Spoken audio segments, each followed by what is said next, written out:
بسم اللہ الرحمن الرحیم۔ زمین کب روتی ہے؟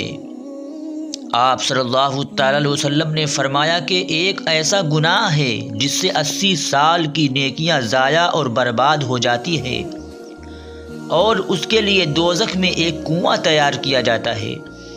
مکمل تفصیلات جاننے کے لیے ویڈیو کو آخر تک ضرور دیکھیے گا۔ زمین کب روتی ہے؟ اللہ تبارک و تعالی نے زمین و آسمان میں بشمول جنات و انسان جو کچھ بھی پیدا کیا ہے، ہر چیز قوت سماعت اور قوت گویائی عطا فرمائی ہے۔ ہر چیز اپنی اپنی زبان میں اللہ تبارک و تعالی کے ذکر میں مصروف ہیں۔ ایسی تمام چیزیں جو اللہ تبارک و تعالی نے پیدا کی، جب ان کو کوئی چیز عطا کرتا ہے تو وہ اس پر شکر ادا کرتی ہے، اور جب ان کو کوئی تکلیف پہنچتی ہے تو وہ اس کا اظہار کرتی ہے۔ لیکن یہ اور بات ہے کہ اللہ تبارک و تعالی نے ایسی آوازوں کو جن و انسانوں سے پوشیدہ رکھا ہے۔ دھرتی یعنی زمین کو ہی لے لیجئے، زمین بولتی بھی ہے، سنتی بھی ہے، خوشی غمی کو محسوس بھی کرتی ہے اور اس کا اظہار بھی کرتی ہے۔ نبی کریم صلی اللہ تعالی علیہ وسلم نے فرمایا، 2 موقع ایسے ہیں کہ جن پر زمین روتی ہے۔ پہلا موقع یہ ہے کہ جب ناحق کسی مظلوم کا خون بہایا جاتا ہے، مقتول یعنی جس کو قتل کیا گیا، اس کا قطرہ زمین پر گرتے ہی زمین پکارتی ہے، الہی مجھے اجازت دے تاکہ میں قاتل کو ابھی نگل جاؤں۔ آواز آتی ہے، صبر کر، یہ تیرے اندر ہی آئے گا۔ دوسرا موقع یہ ہے کہ جب زانی زنا ارتکاب کرنے کے بعد غسل کرتا ہے تو پانی کا پہلا قطرہ زمین پر گرتا ہے تو زمین زاروں کتار روتی ہوئی کہتی ہے، یا الہی مجھے اجازت دے تاکہ اسے میں نگل لوں۔ آواز آتی ہے، تھوڑی دیر صبر کر، یہ تیرے پاس ہی آئے گا۔ زناکاری ایک بدترین لعنت، ذلت اور پستی کی علامت پہچان ہے۔ وحشیت فعل یعنی کام اور گھناؤنا جرم ہے۔ اس کا مرتکب وہی شخص ہوگا جس کے دل میں خوف خدا، عذاب آخرت کا ڈر، قرآن کی آیات اور نبی کی احادیث کا پاس و لحاظ نہ ہو، اپنوں اور غیروں میں ذلت و رسوائی کا اندیشہ نہ ہو، اور وہ نہایت ہی بے غیرت، بے شرم اور بے اہمیت شخص ہوتا ہے جس کی انسانیت پر حیوانیت غالب ہو چکی ہوتی ہے۔ قرآن کریم نے زنا تو کیا، اس کے قریب جانے سے بھی منع فرمایا ہے کہ اس بدکاری کے پاس نہ جاؤ، بے شک وہ بے حیائی اور بہت ہی برا راستہ ہے۔ یعنی زنا خود بھی قبیح یعنی برا، اور اس تک پہنچانے والے کام بھی قبیح تر ہے اور 1000 بار مذمت کے لائق ہے۔ لوگوں کی روحانی پاکیزگی اور اخلاقی طہارت کے بھی مناف یعنی خلاف ہے۔ روحانیت کے چہرے پر ایک بدنما داغ ہے اور معاشرے میں رہنے کے اعتبار سے بھی قابل نفرت ہے۔ حضرت ابو ہریرہ رضی اللہ تعالیٰ عنہ سے روایت ہے کہ حضور صلی اللہ تعالیٰ علیہ وسلم نے ارشاد فرمایا، عورت کسی قوم میں ناحق اس کو داخل کر دے جو اس قوم کا حصہ نہ ہو، یعنی زنا کیا اور اسے اولاد پیدا ہوئی، تو اسے اللہ تبارک و تعالیٰ کی رحمت کا حصہ نہیں ملے گا، اور اللہ تبارک و تعالیٰ اسے جنت میں داخل نہیں فرمائے گا۔ حضرت عبداللہ بن عباس رضی اللہ تعالیٰ عنہ سے روایت ہے کہ رسول کریم صلی اللہ تعالیٰ علیہ وسلم نے ارشاد فرمایا، جس قوم میں زنا اور سود عام ہو جائے تو بے شک اس قوم نے اپنے لیے اللہ تبارک و تعالیٰ کے عذاب کو حلال کر لیا گیا۔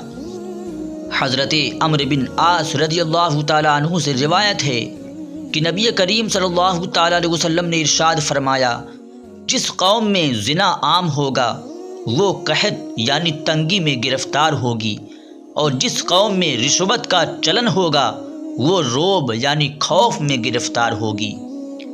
حضرت بریدہ رضی اللہ تعالیٰ عنہ سے روایت ہے کہ رسول کریم صلی اللہ تعالیٰ علیہ وسلم نے ارشاد فرمایا، 7 آسمان اور 7 زمینیں بوڑھے زانی پر لعنت کرتی ہے اور زانیوں کی شرمگاہ کی بدبو جہنم والوں کو ایذا و تکلیف دے گی۔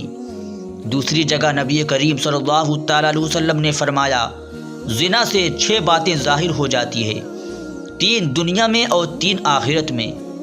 دنیا میں زانی کا چہرہ سیاہ یعنی کالا ہو جائے گا، اس کے رزق میں تنگی یعنی کمی ہو جائے گی، اور عمر سے برکت نکل جائے گی، اور آخرت میں اللہ تبارک و تعالیٰ کی ناراضگی میں گرفتار ہوگا، حساب کتاب میں سختی دے گا، عرصۂ دراز تک دوزخ میں رہے گا، بشرطے کہ ایماندار ہو، ورنہ ہمیشہ ہمیشہ اس کا ٹھکانہ دوزخ ہوگا۔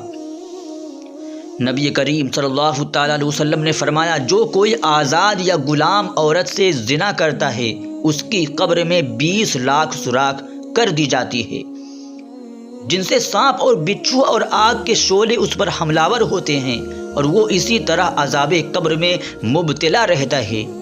ایک دوسری جگہ نبی کریم صلی اللہ تعالیٰ علیہ وسلم نے فرمایا، 3 قسم کے آدمیوں پر اللہ تبارک و تعالیٰ نظر رحمت نہیں فرمائے گا: بوڑھا زانی، جھوٹی تقریریں کرنے والا حکمران، اور تکبر کرنے والا فقیر۔ سید عالم صلی اللہ تعالیٰ علیہ وسلم نے ارشاد فرمایا، جن میں سے 80 سال کی نیکیاں برباد ہو جاتی ہے، اور دوزخ میں ایک کنواں زانیوں کے لیے تیار کیا گیا ہے جس میں انہیں انجام دیا جائے گا، اس کا نام ہادیہ ہے، اور اس سے اگر ایک ذرہ نکال کر دوزخ کے دوسرے حصوں میں ڈال دیا جائے تو وہ اس سے جل جائے۔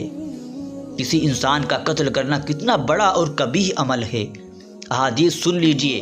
حضرت ابو سعید خدری اور حضرت ابو ہریرہ رضی اللہ تعالیٰ عنہ سے روایت ہے کہ نبی کریم صلی اللہ تعالیٰ علیہ وسلم نے ایک مومن کے قاتل کی سزا جہنم بیان کرتے ہوئے ارشاد فرمایا، اگر تمام آسمان اور زمین والے کسی ایک مومن کے قتل میں شریک ہو جائیں تب بھی یقیناً اللہ تبارک و تعالیٰ ان سب کو جہنم میں جھونک دے گا۔ قتل و غارت گری، خون خرابہ، فتنہ و فساد اور ناحق خون بہانا اتنا بڑا جرم ہے کہ قیامت کے دن اللہ تبارک و تعالیٰ ایسے مجرموں کو سب سے پہلے بے نقاب کر کے کیفر کردار تک پہنچائے گا۔ حضرت عبداللہ بن مسعود رضی اللہ تعالیٰ عنہ بیان کرتے ہیں کہ نبی کریم صلی اللہ تعالیٰ علیہ وسلم نے خون ریزی کی شدت بیان کرتے ہوئے ارشاد فرمایا، قیامت کے دن سب سے پہلے خون ریزیت کا فیصلہ سنایا جائے گا۔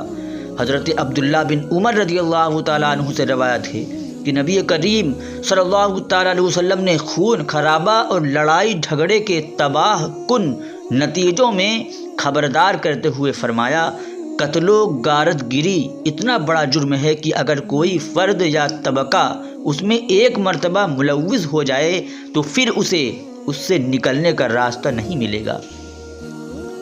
حضرت انس رضی اللہ تعالیٰ عنہ سے روایت ہے کہ تاجدار رسالت صلی اللہ تعالیٰ علیہ وسلم نے ارشاد فرمایا، بڑے کبیرہ گناہوں میں سے کسی جان کو ناحق قتل کرنا ہے۔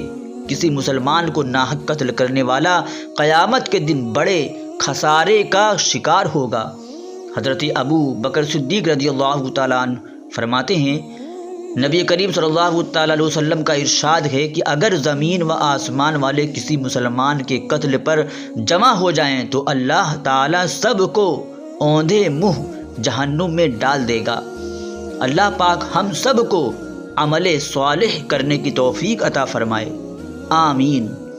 دوستوں، ویڈیو پسند آئی ہو تو لائک کریں، شیئر کریں، اور مزید ایسی ہی ویڈیوز دیکھنے کے لیے چینل کو سبسکرائب کریں اور بیل آئیکن کو دبانا نہ بھولیں۔ خدا حافظ۔ السلام علیکم ورحمۃ اللہ تعالی وبرکاتہ۔